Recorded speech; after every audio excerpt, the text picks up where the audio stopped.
Assalamualaikum warahmatullahi wabarakatuh. Pemirsa yang dirahmati Allah, marilah kita sama-sama ikuti tausiah dari panjenenganipun Romo Kiai Haji Mukhlason Rosyid dari Mojokerto. Semoga kita semua bisa mengambil manfaat dari apa yang didawuhkan nanti. Wajib unsurnya itu jenengan iki paham tentang tauhid. Tauhid yang dimaksud mengesahkan Allah khususnya tentang masalah zikir tadi. Intinya bersandar itu yakfur bitauhid, melepaskan keakuan rasa dalam diri yang tadinya kita merasa yang berdoa, makhluk yang melakukan, ini harus lepas. Caranya apa? Iso lepas, jenengan wajib ning jero ati namanya rasa atau ihsan ataupun fuad, itu kita gugah, kita bangunkan. Rasa yang sebenarnya apa? Kita harus meyakini, merasakan bahwasannya apa yang terjadi pada aturan doa ini tadi karena dia. Artinya karena dia, hati kita itu tidak boleh mengakui, justru mengakui Allahnya dalam diri kita. Berarti kalau kita ambil, inilah yang dimaksud la ilaha illa ana. Hati akunya Allah yang terjadi. Sedikit pun gak ada pengakuan si hamba makhluk itu dalam hal ini tadi. Sebab mohon maaf, kalau sudah mengatakan tajali akunya Allah, Allah gak butuh apa-apa. Oleh karena kita itu manusia, hukum syariat akhirnya butuh gini-gini. Loh, sekarang yang terpenting bagaimana mensinkronkan antara aturan syariat dan hakikat. Ini tidak bisa kita lakukan manakala kita itu tidak, mohon maaf nih Pak, kita diposisikan Allah di dalam khawasul khawas, mboten saged. Justru kadang-kadang kita yang belum ada di situ aja, Allah mencondongkan kita di dalam solo ini hanya memakai hukum hakikat. Artinya sudah gak butuh hukum syariat. Kadang-kadang kita didorong Allah lewat situ. Kalau bahasa saya, ya sudahlah. Yang penting awalnya kita mengikuti apa teladani Rasul. Nanti di tengah jalan Allah memperlakukan kita bagaimana. Wis manut wae. Ngoten.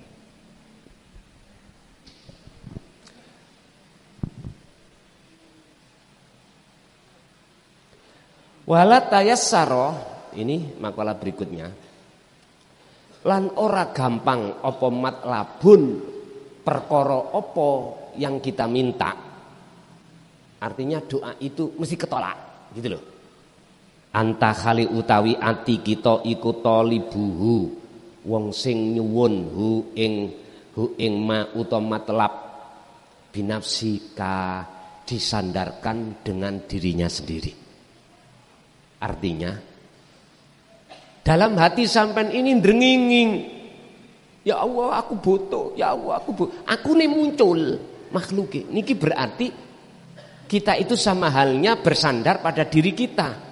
Berupa apa? Sandarane al makna la yuraddu, ora bakal den tolak apa tolabun perkara kang den minta iktamata lamuno tetanggenan nyandarake sira fihi ing dalam doa ala rabbika ing atase pangeran ira mim fadlihi saking peparinge Allah.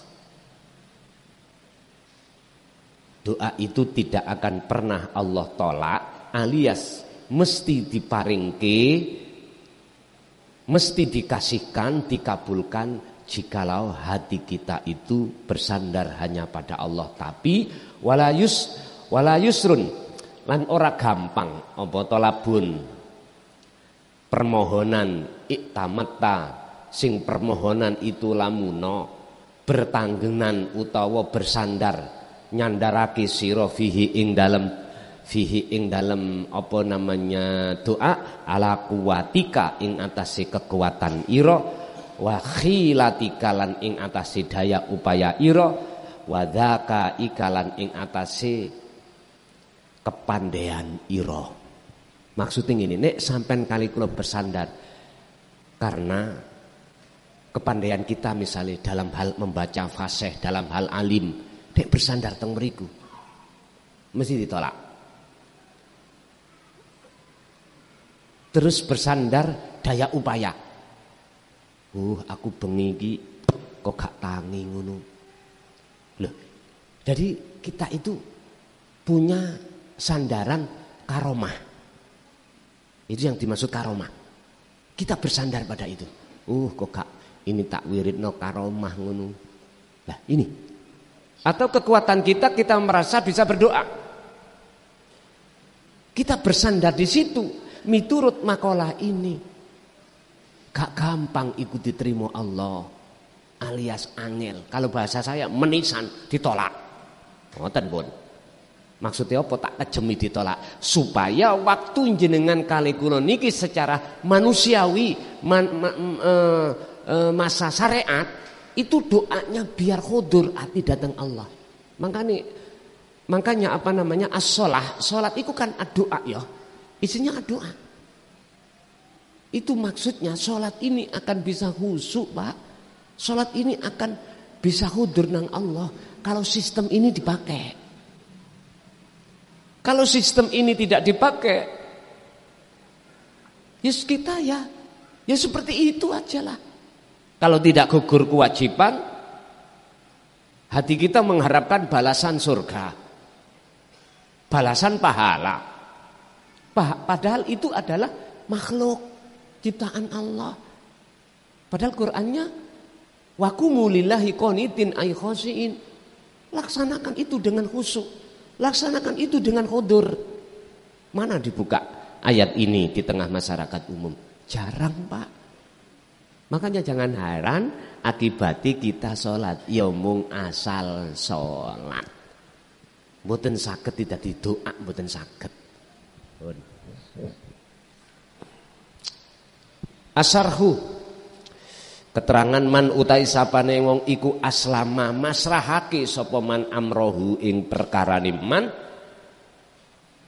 kullahu ya sekabehe amr masrahake nang sapa lillahi maring Allah wastaslam lan tegese pasrah wa tawakkal lan tegese tawakal Allah wahdahu khalih sijine Allah.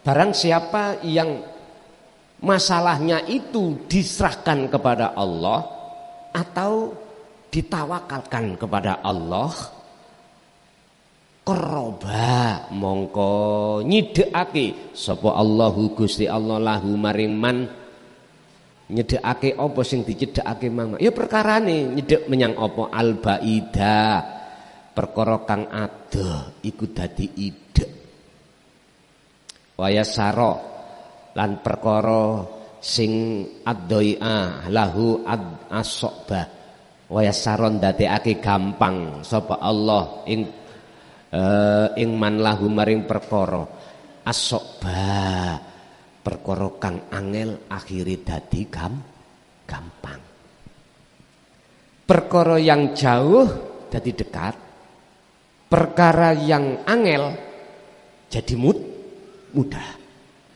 Wis segala perkara apa terutama yang dikeluhkan putra-putri lama gak oleh jodoh.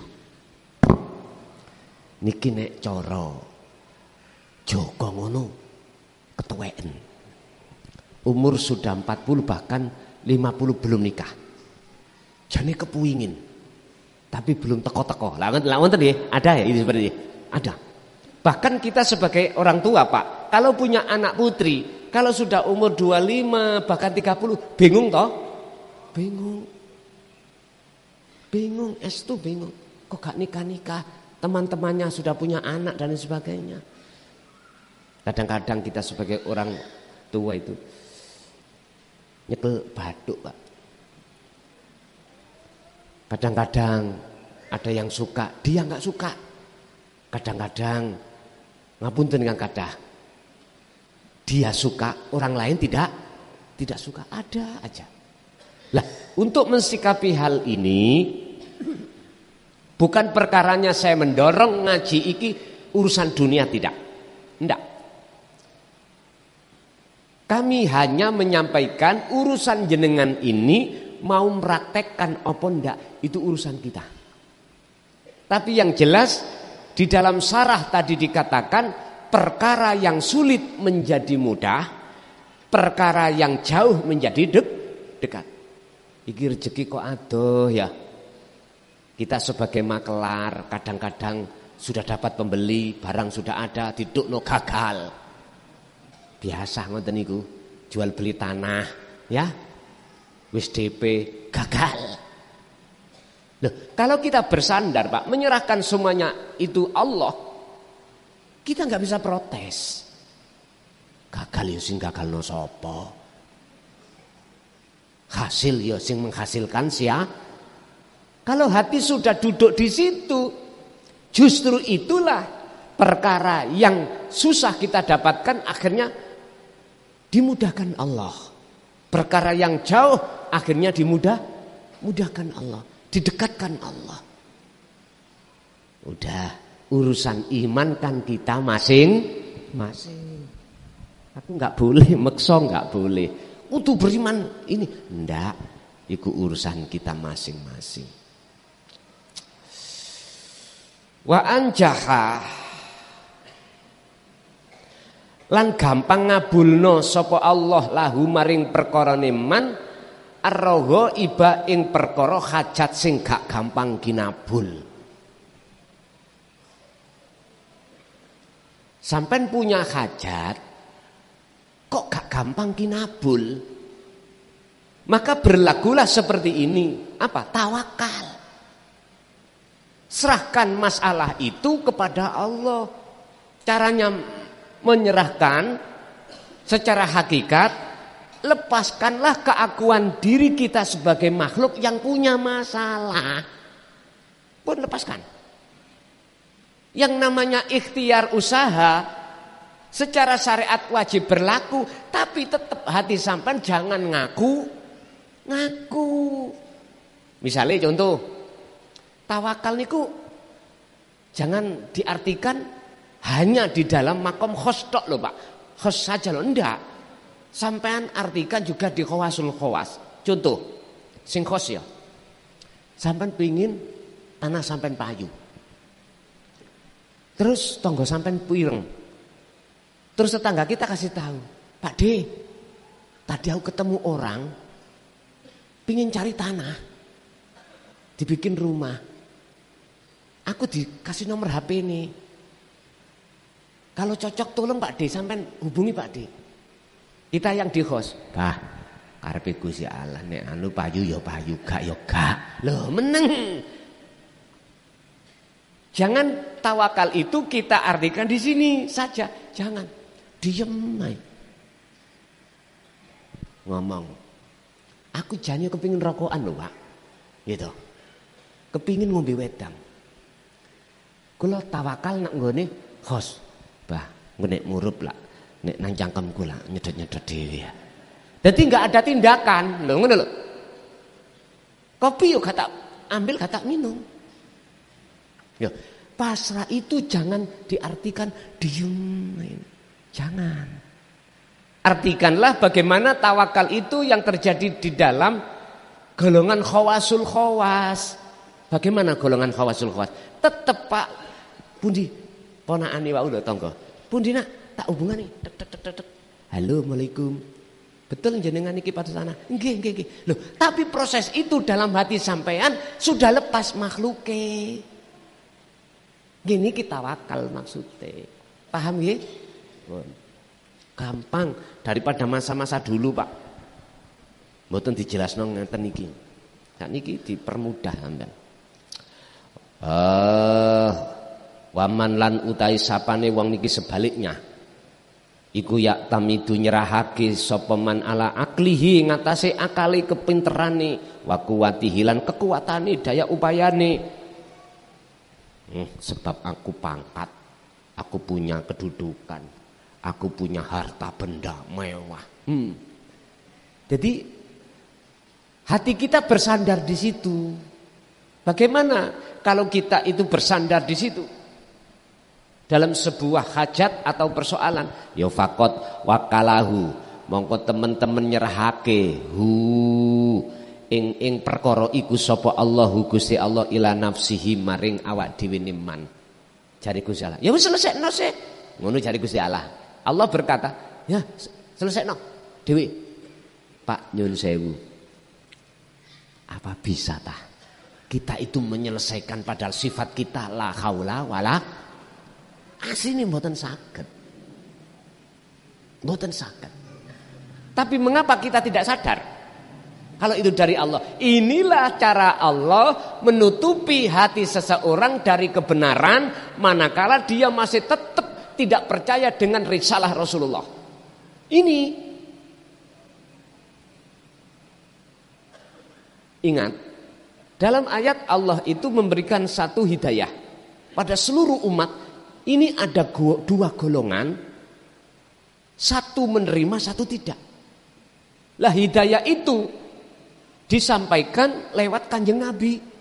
Wa minhum man hadallah, satu golongan mau menerima. Wa minhum man haqqat, dia persikekeh tidak mau. Artinya tetap dalam kesesatan. Lah ini mengapa kita manusia tidak sadar? Karena mengandalkan akalnya, alimnya kita di dalam ilmu syariah kita.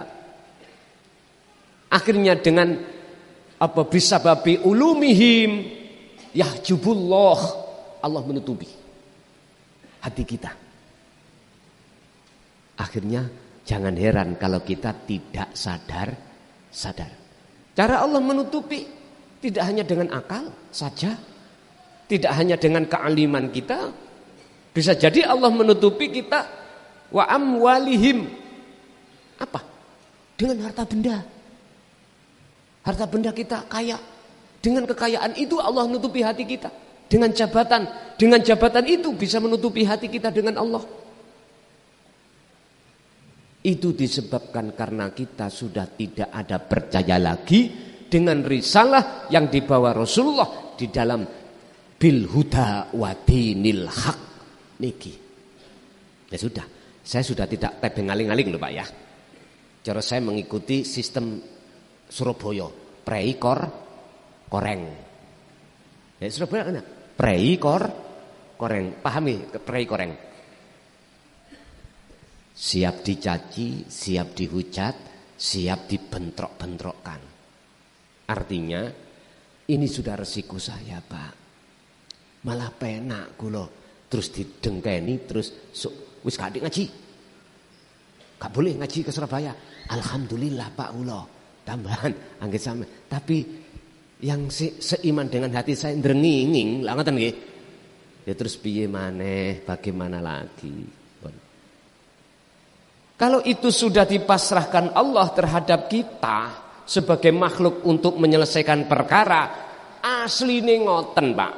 Sesungguhnya enggak bisa kita. Bagaimana mungkin kita sebagai orang yang tidak punya daya upaya apapun sebagai makhluk bisa menyelesaikan persoalan? Enggak. Cuman kitalah yang tidak menyadari kalau semua itu lewat kudrat dan iradahnya Allah. Wasaufa yudilluhumullahu wa yuruddu jami'a raghabatihim wasaufa, lan bakal yudilluhum menghinakan ngenokake hum ing mereka sapa Allahu Gusti Allah, wa yaruddu lan nolak sapa Gusti Allah jami'a raghabatihim ing sekabehane pira-pira hajate mereka. Kalau persoalan itu diserahkan kepada kita oleh Allah, wasaufa, maka yang akan terjadi adalah Gusti Allah itu menghinakan kita dan menolak semua hajat-hajat kita. Ini Allah loh ya. Tandanya bagaimana Allah menghinakan kita? Dijauhkan hati kita dari Allah. Itu loh Pak. Dijauhkan hati kita pada Allah. Hati semakin kita berilmu, tidak hidayah yang masuk, tapi semakin jauh hati kita pada Allah. Hadis Rasulullah sudah katakan, barang siapa yang ilmunya bertambah tapi hidayahnya itu tidak bertambah, itu pertanda orang itu semakin dijauhkan Allah dari Allah. Siapa yang hatinya dijauhkan Allah semakin lama, mohon maaf, orang itu pasti akan semakin buta hatinya pada Allah. Berarti cara prosesi Allah membutakan hati kita adalah persoalan tadi diserahkan pada kita, kemudian kita dihinakan Allah dengan bentuk hati semakin jauh pada Allah, tapi semakin dekat kepada selain Allah berupa rumongso kekuatan kita. Nih, tambah kuat iman. Wah, sebab kok tak wocok gini, kok aku ikhtiar usaha gini, nggak mungkin berhasil. Loh, itu bentuk Allah menghinakan kita, menjauhkan kita. Wayaruddu, lan Gusti Allah menolak hajatika. Hajat kita bagaimana? Apakah kekarapan kita gak hasil? Bukan itu, Pak. Maksud Allah menolak hajat kita bukan hanya perkara fisik itu ditolak, tidak dikasihkan Allah. Enggak. Kadangkala dikasihkan tapi menjadi mudorot, tidak menjadi berkah. Paham? Menjadi mudorot. Yang kedua justru malah semakin jauh. Itu maksudnya Gusti Allah nolak. Ini sampean ingat. Jadi kata-kata ditolak bukan berarti secara fisik tidak dikasihkan Allah. Enggak. Tapi bisa jadi dikasihkan, entah jedah berapa. Jedahnya itu urusan Allah, tapi tidak barokah. Punya mobil misalkan, ya Allah, ini hujan-hujan, ngaji kalau nggak sepeda motor, susah saya dengan keluarga, anak 3, istri lagi, berarti 4, masa sih 1 sepeda motor? Ya Allah, minta mobil, dikasih, tapi nggak berkah. Tanda nggak berkah itu apa? Ndadekake sebab ati sampean kali kula semakin jauh terhadap Allah sebab mobil iki. Jabatan sama. Justru malah kealiman kita, kesugihan kita, kekayaan kita, kekuatan kita, itu kita jadikan sebagai bahan sifat yang muncul dalam diri kita yang disebut takabur kepada Allah, nandingi Allah. Padahal Allah wis dawuh inna sholati wa nusuki wa mahyaya wa mamati iku lillahi rabbil alamin. Mojone bisa, Pak. Kebanyakan praktek kita umat Islam gak iso. Karena apa? Karena kita menolak tauhid tadi loh, Pak.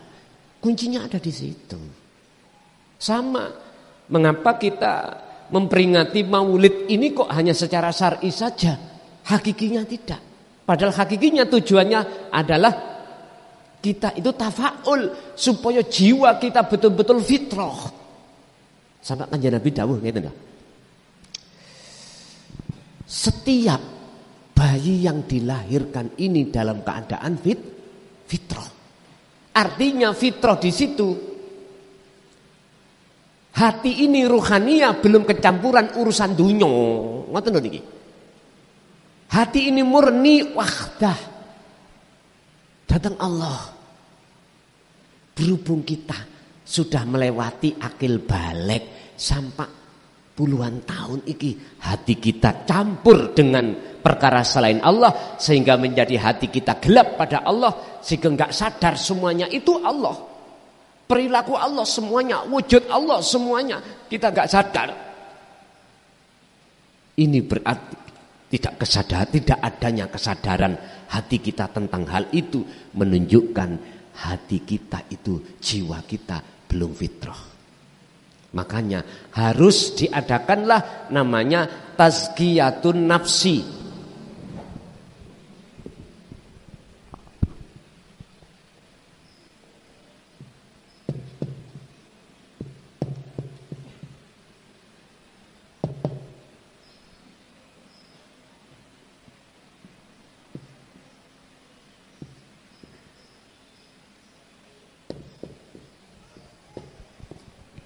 pembersihan jiwa dari perkara-perkara selain Allah.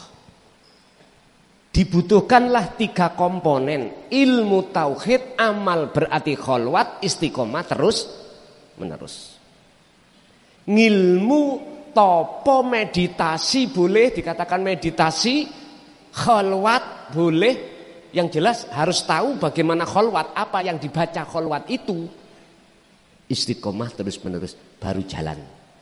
Inilah proses dilahirkan jenengan ini sebagai jiwa yang fitrah.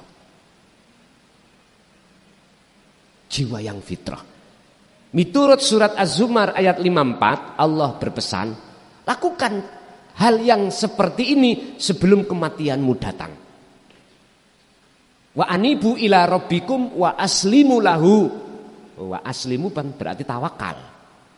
Min qabli ayyatiyakumul adzabu tsumma la tunsurun. Lakukan ini sebelum datangnya perkara yang mengagetkan. Yang disebut adab apa? Kematian. Jikalau tidak kau perhatikan seruaku di sini, Az-Zumar ini, tsumma la tunsurun. Kau nanti tidak akan mendapatkan pertolongan dariku. Allah enggak akan menolong, Pak. Karena di situ tidak ada pertolongan datangnya kecuali dari Allah. Coba, mohon maaf. Kita lihat. Bisa apa kita? Bisa menolong bagaimana kalau itu sudah datang? Dalam istilah Qiyamatul Kubro diterangkan orang tua itu enggak tahu anaknya. Istrinya yang enggak tahu siapa suaminya, enggak tahu anaknya. Anak ya juga begitu, enggak tahu bapak dan ibunya. Gopoh karepe dhewe. Enggak bisa menolong orang lain. Karena menolong dirinya saja enggak bisa. Bahkan orang yang dalam keadaan hamil melahirkan enggak terasa. Itu semuanya kan bahasa sanempan, toh, Pak. Bahasa isyarah yang terjadinya secara fisik besok-besok. Lah sekarang kita pahami. Sebab nyun sewu, merahnya pelem mangga itu menandakan mangga itu sudah matang dan manis. Tapi bisa diartikan merahnya pelem atau mangga belum tentu manis. Karena Pak Tani olehnya mengambil pedagang itu dalam keadaan masih muda, terus dikarbit, akhirnya jadi merah, dibawa ke pasar, ditanya oleh pembeli, Pak ini manis? Iya manis. Nek jenengan jujur gak payu. Pak manis, ojo iku kecut. Gak mungkin lah pedagang seperti itu. Berani tipu-tipu kita, berani kita. Belum waktunya mangga itu tua, kita ambil. Karena apa? Kedorong oleh kebutuhan. Biasanya gitu. Mestinya kalau mangga yang muda kita ambil buat manisan, biar nggak ada riba di situ. Tolong untuk panjenengan yang sebagai pedagang, kalau manis katakan manis, kalau kecut katakan kecut. Bisakah panjenengan? Gini aja Pak, kalau nggak bisa bilang aja, Bu, Pak, kula mboten ngerti prosesnya. Pokoknya kulaan jadinya begini. Kalau jenengan pingin tahu manis atau asam, coba sendiri. Gitu aja. Itu nggak ada riba nanti jenengan. Saya kulaknya sekilo itu 20.000 misalkan. Ya tolong sampean beli di atasnya dikit, entah itu 25, entah 30. Lah dari sana sini ku bawa bawa transportasi lo. Sampean kan sudah bisa ngatur lah ngoten nah. Jangan bilang, Pak ini kulaknya saya sekilo 50. Kok ya sampean beli 40 rugi 10 padahal kulake 20. Jangan. Hukum syariat harus kita jaga. Halalallahul bai' wa harramar riba. Allah menghalalkan jual beli dan mengharamkan tipu.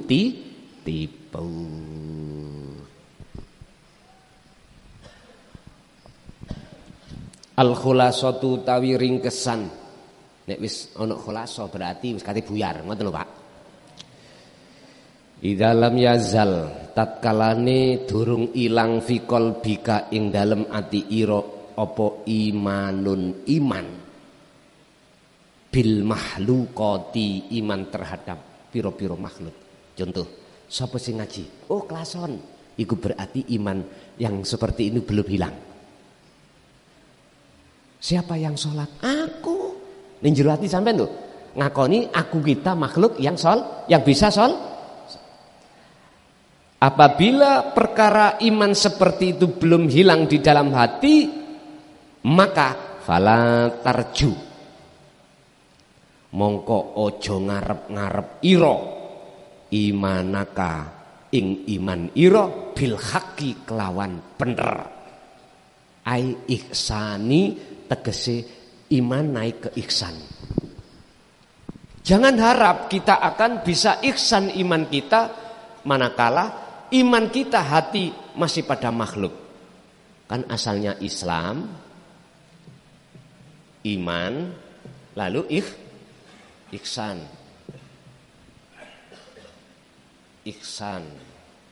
Ihsan niki golongan hati yang sudah makrifat Allah, Pak. Tapi golongan ini macam-macam. Ada makrifate iku masih di makom muraqabah. Ada makrifate sudah di fana. Ada makrifate memang di makrifat. Makrifat itu apa? Tahu. Jadi ada masih tingkatan su'aul basiroh, ada yang sudah ainul basiroh, bahkan sudah hakul basiroh. Barang siapa yang hatinya masih ada iman terhadap makhluk, maka jangan harap iman kita itu bisa ihsan. Jangan harap kita itu bisa makrifat Allah, tidak bisa. Atau gini, barang siapa saat di dunia ini hatinya masih ingin campur dengan makhluk, masih kecampuran makhluk, hati loh bukan jasmani. Kalau jasmani ya sudah maklum, harus sebagai hablum minan nas. Lah hablum minallahi, hati kita masih kecampuran makhluk. Jangan harap hati kita akan bisa tahu nyata wujudnya Allah. Dan atau hati kita mengharapkan hati yang tidak buta, enggak bisa. Hati kita mengharap perkara yang menutupi antara ruh dengan Allah ini tiada. Jangan harap. Sama dengan ini. Ini spidol, Pak.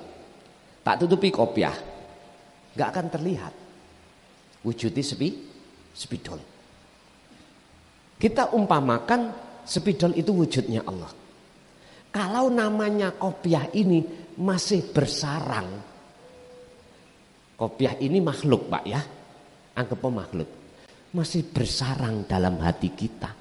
Jangan harap wujudnya Allah dohir batin dalam diri kita nyata, enggak bisa. Tapi ini jangan diartikan spidol itu Allah itu bisa ditutupi selain Allah. Enggak bisa. Kaifa yatasawwaru, enggak mungkin Allah itu bisa ditutupi sesuatu. Sebab sesuatu selain Allah itu datangnya itu akhir. Bagaimana mungkin anak itu sebab wujudnya bapak. Lah enggak mungkin toh? Justru yang mungkin wujudnya bapak sebagai sebab wujudnya anak, paham ya? Ini harus dihilangkan. Ya sudah akan nyata. Artinya semua pengakuan wujud makhluk dalam diri kita itu harus difanakan. Itu yang namanya prosesnya tazkiyatun nafsi tadi. Unsurnya ada 3, ilmu, amal, istiqomah. Kalau ini sudah jenengan lakukan, maka disinilah Pak proses tadi penghilangan tutupi ati sangka sakliyane Allah. Kalau ini sudah dihilangkan Allah, maka yang nyata itu Allahnya. Masuk di akal? Oke, tolong trapne iki jikalau belum bisa kita ngetrapke orang-orang yang sudah difana dan dimakrifat, kita terlebih dulu prosesnya harus seperti itu. Muraqabah. merasakan selalu kehadiran wujudnya Allah baik di dalam maupun di luar diri kita yang disebut hidup. Itulah sebagai subjek, sebagai isim fa'il penggerak segala hal apapun. Hal minal mungkin, apakah mungkin iku ayat tatakallama yen to bisa ngomong apa al asnamu biro-biro patung. Eta. Apa mungkin to patung-patung ning embong-embong lho, wonten polisi patung niku lho. Apakah mungkin itu bisa bicara? Gak mungkin toh. Artinya makhluk seluruhnya itu sebetulnya enggak iso ngomong. Lah terus cacat muson, sapa sih ngomong? Loh, tolong sampai lewat su'aul basiro rasakan kehadiran wujudnya Allah. Kalau sebab enggak ada itu, ya enggak mungkin akan ada kalam. Kalam itu dari nufus, anfus, tanafus, nafas. Petang perkara dadi siji, muncullah namanya sifat kalam. Di dalam sifat kalam itu ada mausufnya, ada yang disifati. Endi? Yaiku sesuatu yang tidak bisa kami sebut. Itulah wujudnya Allah.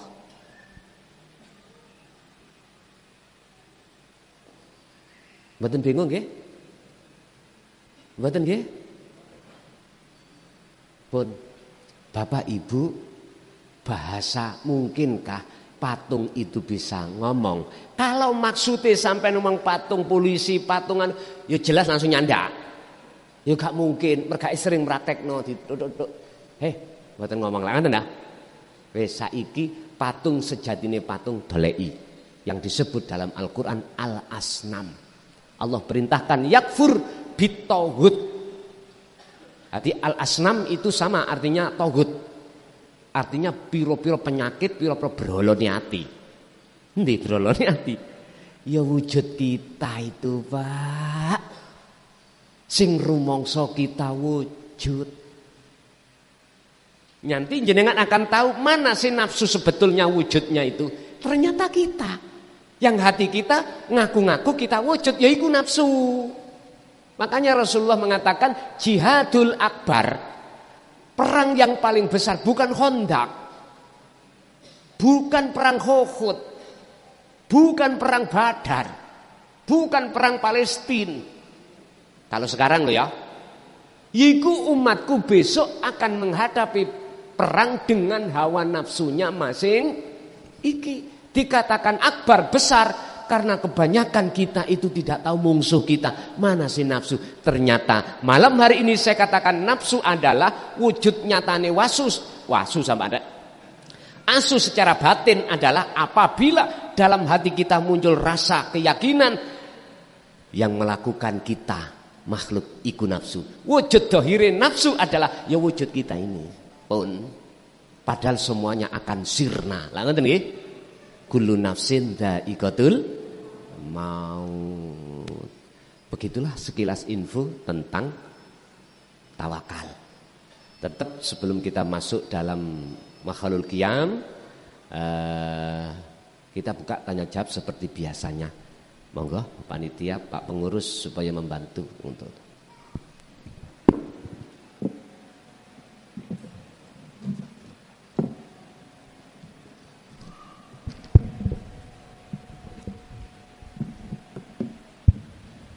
Assalamualaikum warahmatullahi wabarakatuh. Matur nuwun Gus, waktunya yang diberikan kepada saya. Ini mau saya tanyakan soal kholwat ini Gus. Di dalam kholwat, apabila seorang sudah masuki alam fana, kan segala sesuatunya tidak ada, termasuk diri kita sendiri. Tetapi terkadang muncul makhluk Gus. Apakah itu kita masih masuk ke alam mukasafah? Nomor satu. Terus nomor duanya seperti ini Gus. Umpamanya kita di alam fana tadi, munculnya suatu makhluk, apakah itu juga merupakan petunjuk? Itu aja Gus, matur nuwun atas waktu yang diberikan. Wassalamualaikum warahmatullahi wabarakatuh. Waalaikumsalam warahmatullahi wabarakatuh. Siapapun si salik ketika melakukan suluk atau khalwan, terus di situ mata hati kita dibukakan pintu alam mukasafah. Apakah, pertanyaannya, itu termasuk hidayah, petunjuk, ataukah ketika kita suluk terus diketahukan makhluk, itu termasuk kita itu masih di alam mukasafah? Jadi dua pertanyaan ini saya jawab iya. Hidayah buat siapa dan bukan hidayah buat siapa. Nanti barometernya itu tentang masalah dzikir, Pak. Yang pertama, apakah itu kasaf? Jelas. Karena itu suar. Suar itu berbentuk, bergambar. Contoh, jenengan melihat diri jenengan piyambak. Ruh ini naik, sampean tahu jasad sampean duduk. Atau sampean melihat suar orang lain, gambar makhluk lain, entah siapapun itu. Apakah surga? Apakah neraka? Apakah para rasul? Atau arwah-arwah leluhur kita? Jelas ini disebut alam mukasafah. Atau hati kita telah dibukakan Allah tentang alam-alam selain Allah yang menghuni. Mohon maaf, termasuk Lauhil Mahfud, tempat berkumpulnya buku catatan seluruh umat manusia. Terus jenengan melihat buku jenengan takdir atau zaman. Gusti Allah kasih tahu itu di dalam alam kasaf. Dan ini belum dikatakan alam makrifat, belum. Kita akan tahu, dikasih tahu oleh Allah perkara yang akan terjadi. Ini masih masuk di dalam alam kasaf. Golongan ahli mukasafah. Atau gini, Pak. Kita itu dituakan orang. Ditokohkan orang karena kita dianggap orang yang berilmu. Wis katakannya orang pintar gitu ya. Tamu datang membawa masalah. Lah, masalah itu belum jenengan ceritakan, Allah sudah kasih tahu. Apa masalah yang akan jenengan sampaikan dan jadinya masalah ini apa yang akan terjadi, Allah sudah kasih tahu. Dan bagaimana caranya masalah ini ndang selesai, Allah kasih tahu. Akhirnya jenengan belum ngomong, kita sudah bicara. Persoalan ini agak ekstrim, gak apa-apa Pak ya. Diusir sama istrinya gara-gara bla bla bla bla. Jenengan ini pingin kembali ke rumah itu dengan harapan diterima anak dan istri. Langsung dia omong, kamu punya masalah gini. Sebabnya apa istrimu ngusir kamu? Karena diomong Pak, bla bla bla bla. Sesuai dengan kira-kira hati sampean itu menyangka siapa mereka. Mesti ngomong wali, lah ngono nggih. Bukan itu Pak cirinya kekasih Allah itu. Ciri kekasih Allah itu lihat di dalam Al-Quran surat Yunus ayat 62-63. Ala inna awliya Allah la khaufun alaihim walahum yahzanun. Itulah mereka alladzina amanu wa kanu yattaqun. Itu kekasih Allah. Hati yang sudah tidak ada rasa khawatir atau gelisah atau takut karena tawakal sudah. Loh, ayat ini loh Pak, tidak ada unsur ngapunten nih kata. Dalam ayat ini keterangannya nggak ada kekasih Allah itu terus dibahas tentang unsur nasab, unsur dzurriyyah, nggak disampaikan di sini. Artinya walladzina amanu atau alladzina amanu itu siapapun, kalau betul-betul hatinya itu sudah tawakal, otomatis takwa, yaitu golongan orang yang menjadi kekasih Allah. Atau cirinya adalah golongan yang mengikuti ajaran Rasulullah Shallallahu Alaihi Wasallam. Ali Imran 31. Kul in kuntum tuhibbunallaha yuhibbukumullah fattabi'uni yuhibbukumullah. Lah ini. Jikalau kau ingin mencintai Allah dengan benar berarti sudah ihsan Pak ya. Ihsan, imannya sudah ihsan, jenengan sudah makrifat. Ikutono aku, jari Kanjeng Nabi. Katakan jenengan, fattabi'uni, ikuti aku.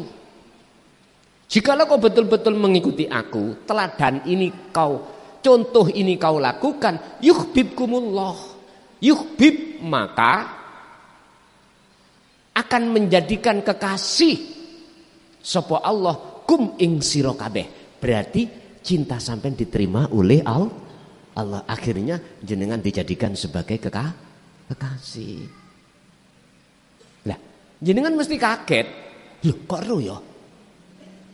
Padahal orang pintar itu sudah dikasih tahu Allah.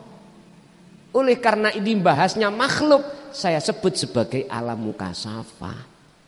Lah, tujuan sampean kali kula dididik Rasul terkait risalah dinut tauhid ini, endingnya itu tidak di situ. Tujuannya itu tidak di alam kasaf. Tujuannya itu di alam makrifat, alam musyahadah. Jikalau jenengan dibukakan tentang alam kasaf, pesan saya hati-hati. Itu bisa menjadi hidayah, justru malah bisa menjadi penghalang hati sampean. Barometernya jadi penghalang dan menjadi hidayah cuma satu. Sejauh mana ketika jenengan berzikir kholwat, bawakah zikir sirul asrar ke fana'u dzikri? Itu pertanyaannya. Bawa atau tidak kita? Pertanyaan yang kedua adalah apakah itu hidayah di kasaf? Saya jawab iya, jikalau jenengan membawa dan memfungsikan bagaimana cara dzikir sejati ini, dzikir yang disebut dikron kathiron sirul asrar itu akan menjadi petunjuk itu. Kok bisa menjadi petunjuk? Gini nanti. Sebagai proses kita di muraqabah, awal sekali Allah mengenalkan dirinya, wujudnya itu dengan wujudnya dunia seisinya. Sehingga dengan adanya wujud dunia seisinya, Anda akan merasakan wujud sebenarnya. Merasakan saja, belum melihat. Masih merasakan adanya wujud di dalam atau di luar makhluk atau di luar dunia itu. Berarti Allah ini masih kita isyarahkan. Ini belum dikatakan makrifat. Belum. Ini proses memangnya. Sama dengan kita Pak, di hukum syariat. Dunia seisinya sebagai petunjuk, sebagai hidayah. Adanya wujudnya Allah. Wujudin dunia seisine sebagai petunjuk, sebagai tetanda wujudnya Allah. Karena wujudnya dunia yang mewujudkan Allah. Ini proses. Dimana kalau kita bicara proses, belum selesai proses loh Pak. Kita bicara proses, itu belum selesai. Berarti ada jenjang lagi yang harus kita selesaikan. Kebanyakan kita enggak. Kalau sudah alim ibadai, alim dohire, sudah berhenti. Enjoy di situ. Tidak mau berpikir ruhaniyah di mata Allah. Yang penting saya al-imtithalul awamir wajtinabin nawahi. Secara fisik gak cukup Pak. Harus ada proses berikutnya. Wong sekolah aja kita nggak cukup, SD harus SMP, SMP harus SMA, begitu seterusnya. Itu akan menjadi petunjuk jikalau Allah sudah tidak kita isaroi. Kalau ada petunjuk atau Gusti Allah bisa kita tunjui dengan sesuatu, kita isaroi dengan sesuatu, berarti sifatnya Allah itu gak kekal. Lah terus bagaimana lu? Yuk sampean ilangi isaroi kumang. Jangan selain Allah itu kita jadikan sebagai tanda, sebagai petunjuk adanya Allah. Jangan. Ini kalau kita betul-betul mau makrifat loh ya, ke alam musyahadah. Nah terus bagaimana caranya? Itu tadi loh Pak, tolong ayo belajar ning jerone ati iki rasa iki digugah, dibangunkan. Rasa sing sejati iki digugah. Rasa apa? Akune Allah iki sampean gugah. Akune makhluk sampean buyarno. Niku mboten sesat ta yo. Nyuwun sewu. Niku mboten kados ajarane Syekh Siti Jenar. Wis ta Pak, jenar-jenar titik gak apa-apa. Sing penting jenengan iki babalah wong mengatakan jenar-jenar titik. Lah. Sing penting sampeyan ngerti substansi daripada tauhid itu di mana? Makrifat. Makrifat itu tidak ada dua, Pak. Tunggal. Itu disebut esa. Kita makhluk, enggak ada sudah. Yang ada aku Allah. Lah, niki kalau sampean itu diletakkan Allah di khos, dikatakan orang lain jenengan gendeng wis. Wis aliranmu gak tepak iki. Minggir Gusti Allah liwat. Lah. Wong saliyane Allah gak ono wisane. Ya bener toh? Tapi kalau bahasa khawasul khawas niku mboten. Nyun sewu nderek lintang, permios, permisi. Udah, tapi jero teng mriki bergelora akunya Allah. Baru ini disebut hidayah. Sekarang tadi penghalang. Oleh karena dalam diri kita belum menerima tentang ajaran tauhid, lebih-lebih fungsi daripada zikir tauhid la ilaha illa anta dan ana ini belum kita pahami, terus kita ngamalkan satu amalan apapun itu, apakah zikir siri atau jahri atau bacaan-bacaan yang lain, terus menjadikan kasaf itu Allah buka, justru akan jadi penghalang hati kita semakin jauh terhadap Allah. Berarti tidak menjadi hidayah. Lanjut.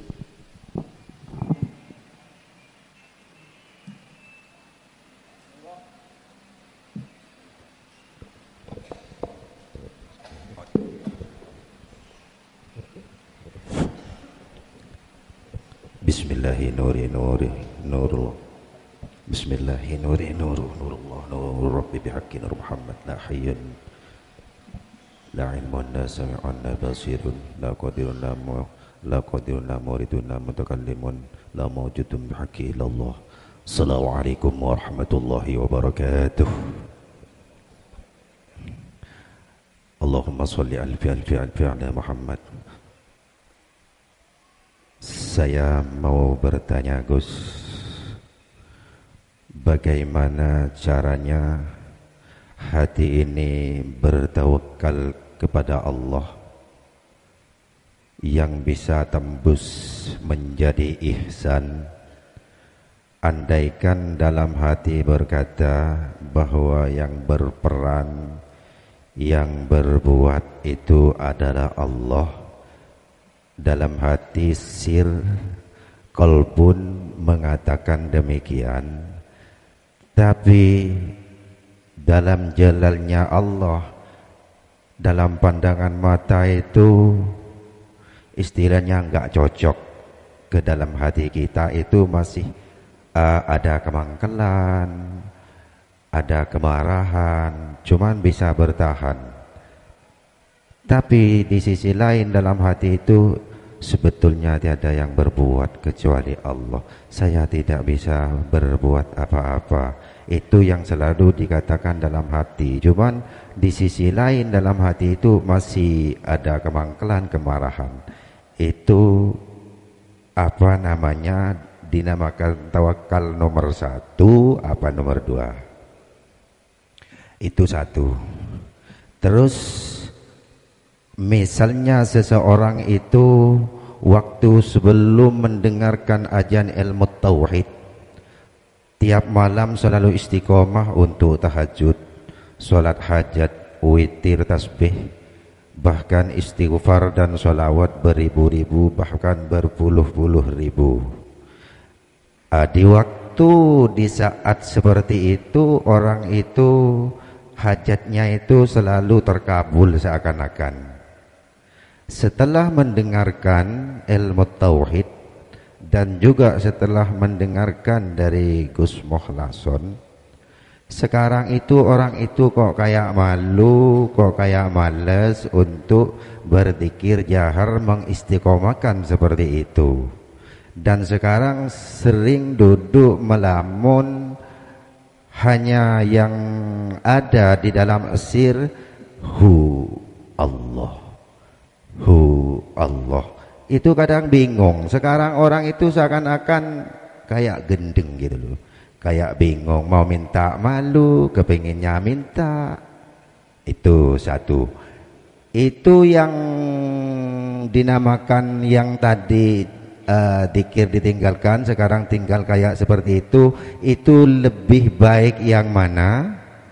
Yang cuman tengok-tengok ngelamun, memikir, terus seperti yang mengistiqomahkan yang pertama tadi. Maaf agak panjang. Yang ketiga yang dinamakan melihat karena Allah, mendengar karena Allah, seperti misalnya seseorang itu melihat seorang wanita cantik di dalam perjalanan yang namanya kehidupan, yang namanya orang cantik, siapapun orangnya, itu pasti terlena, pasti senang, ingin. Itu yang ada di dalam hati manusia. Terus kalau misalnya saya melihat, anggaplah gitu, seorang wanita cantik, waduh, Masya Allah cantiknya orang itu. Lalu dalam hati berkata, oh iya, tiada yang bisa melihat dan yang dilihat kecuali Allah yang menyeliputi di dalam dan di luar orang itu dan di diri kita. Apa itu yang dinamakan melihat karena Allah? Cuman itu saja Gus, tidak bisa banyak-banyak, coba berduaan banyak Gus. Maaf sebelumnya, saya meminta maaf, dan semoga kita semua dengan adanya Gus Mokhlason diberi kekuatan iman ihsan semuanya. Amin. Wassalamualaikum warahmatullahi wabarakatuh. Waalaikumsalam warahmatullahi wabarakatuh. Dikatakan orang yang betul-betul mencapai makrifat secara dohir bukan berarti tidak pernah marah. Sebab termasuk ghadab, marah, itu sifat Allah. Cuman tinggal pertanyaannya, ketika marah-marah, hatinya dikatakan mangkel itu, yang muncul rasa itu makhluk, aku makhluk, apa aku Allah. Itu aja. Persoalan Allah ghadab iku wis mesti. Jadi kalau hati kita itu, Pak, betul-betul lungguh ning tajalli, orang lain mengatakan iku lu marah-marah karena nggak cocok, gitu. Kita kan sebagai penonton memandang itu marahnya dia toh, dia manusia lah, ngerti toh. Tapi yang bersangkutan Kalau betul-betul dia itu dikatakan duduk di makrifat. Ini tandanya lihat. Yang marah itu Allah. Yang kedua, tanda kalau bukan manusianya, mesti ada waktunya. Misalkan, kita dimarahi orang tua. Karena kita menurut pandangan orang tua melanggar hukum atau aturan. Gak cocok. Loh, tanda kalau betul-betul orang tua kita itu duduk di tajalli misalkan. Gak berlarut-larut dalam kesedihan.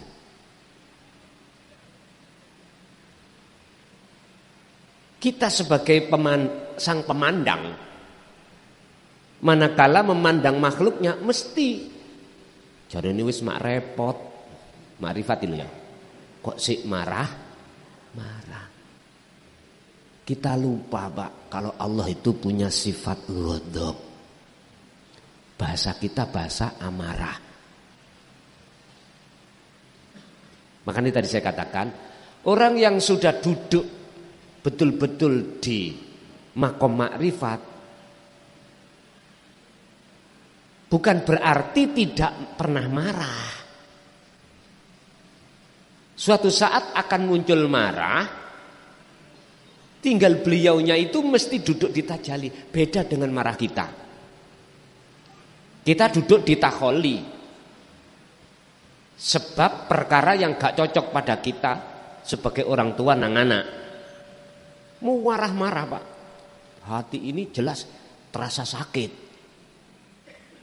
Kalau seperti ini, maka jelas ini tertanda tidak duduk di makom makrifat. Bapak Ibu rahimakumullah. Ini membahas tentang ghadab. Tentang ghadab. Lagi ada sifat Allah sebagai Ar-Rahim, Ghafur, pemaaf. Kalau kita lah enggak Pak sebagai menungso. Kita bawa sampai mati pun kita bawa. Akhirnya muncul dendam tadi loh ya. Ya seperti iblis itu Pak, ngapunten.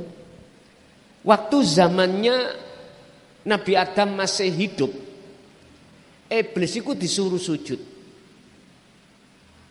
Wa idh qala lil malaikati, ketika saat Allah dawuh terhadap malaikat, usjudu, mereka pada sujud menghormat terhadap karya Allah dengan bentuk menciptakan Adam, bukan sujud pada Adam, badan.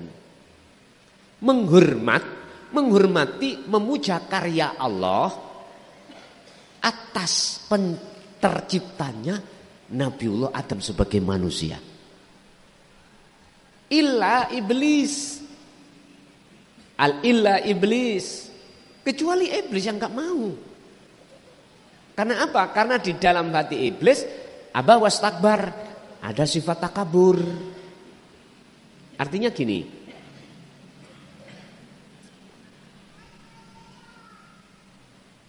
oleh karena di dalam hati iblis itu ada takabur, sifatnya sifat sombong, lebih baik daripada Adam, itu sebagai alasan dia itu tidak mau sujud. Kalau terhadap Allah tunduk Pak. Tapi oleh karena di dalam hati dia merasa lebih baik daripada Nabi Adam, sebetulnya itu sama dengan kita, lebih baik daripada Allah, loh gitu loh ya. Tapi iblis gak kerasa, munculnya sombong. Makanya Allah takon, iblis, apa yang menjadikan hatimu terhalang, tidak mau menjalankan perintahku untuk sujud yang Adam? Jawabannya sederhana. Ya Rob, Tuhanku, ana khalaqtani min nar wa khalaqtahu min tin. Gusti, saya akan jenengan jadikan dari api, sedangkan Adam dari tanah liat. Lebih baik mana? Otomatis akal ngomong Pak, ya luwih api api itu ya. Arah situlah Pak akhirnya tidak mau. Udah akhirnya diusir toh. Dendamnya lah teko.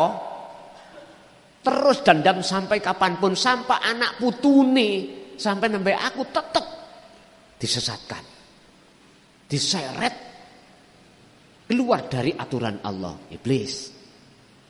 Suatu saat Pak, Nabi Musa itu diperintahkan Allah untuk kholwat, uzlah ning gunung Turisina dalam rangka menerima wahyu kitab Taurat. Sebelum berangkat iblis nemuin Nabi Musa. Tolong ya takokno Gusti Allah. Tanyakan, tobatku sih wis diterima. Iso diterima. Allah jawab bagaimana ketika saat beliau uzlah? Bisa Pak. Padahal berapa generasi anak putu Adam iku sing disesatkan. Itu pun Allah Maha pengampun. Bila mana dia minta ampun pada Allah. Tapi Allah akan mengampuni tatkala iblis mau sujud kepada Adam. Pada saat beliau Nabi Musa kan Nabi Adam sudah tiada. Dikatakan sepulang menerima kitab Taurat, iblis mendatangi lagi kepada Musa. Musa, bagaimana jawaban Allah? Iya, diterima tobatmu. Tapi ono syaratnya. Apa syaratnya? Awakmu kongkon sujud nang kuburane Nabi Adam.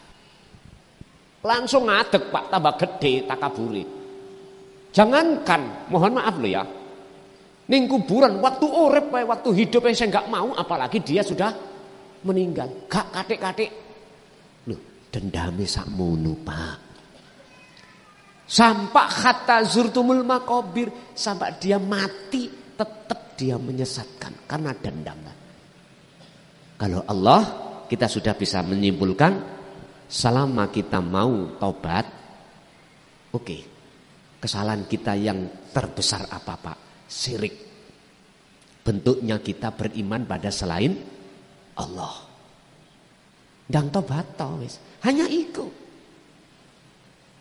Terimalah ilmu, amal, istiqomah, jalankan. Karena itulah unsur untuk menghilangkan semua sifat-sifat takabur, riya dan lain sebagainya dalam hati kita.